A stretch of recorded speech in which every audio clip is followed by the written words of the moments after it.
लोग लास्ट 7 साल के अंदर में साइड मैरिज किया है, सबको हम रेट्रोस्पेक्टिव बुक करेंगे। अस्सलामुअलैकुम सामीन, 11 रजबुल मुरज्जब है, 3 फरवरी है।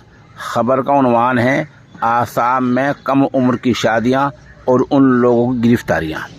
हुआ यह है कि आसाम कैबिनेट ने कुछ दिन पहले फैसला लिया था कि 18 साल से कम उम्र की लड़कियों से जो लोग शादी करेंगे, जो उनकी शादियां कराएंगे, उन सब पर एक्शन लिया जाएगा।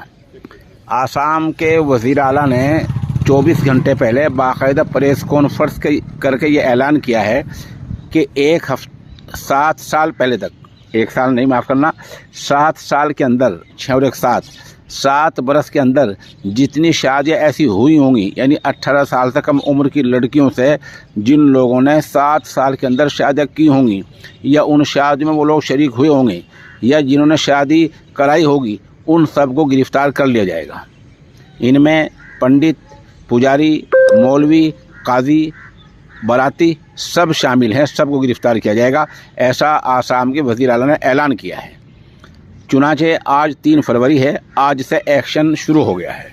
वहीं से मौलाना नाजिम साहब हमारे राब्ते में हैं, तो हम बता रहे हैं कि कल यानी जुमेरात के दिन कुछ गिरफ्तारियां हुई हैं। किन लोग गिरफ्तारियां हुई हैं, कुछ नाम हमारे पास आए हैं, हम आपको जो है वो नाम सुनवाए देते हैं। ये नाम है जनाब, गांव मोरी से पुलिस ने 8 लोग गिरफ्तार किया है। इनमें दामोदर होकाई, मिंटू हरदोलवी, ऋषि दल, मुजफ्फर अली वगैरह को गिरफ्तार कर लिया गया है। बहरहाल आसाम में आज नया मामला शुरू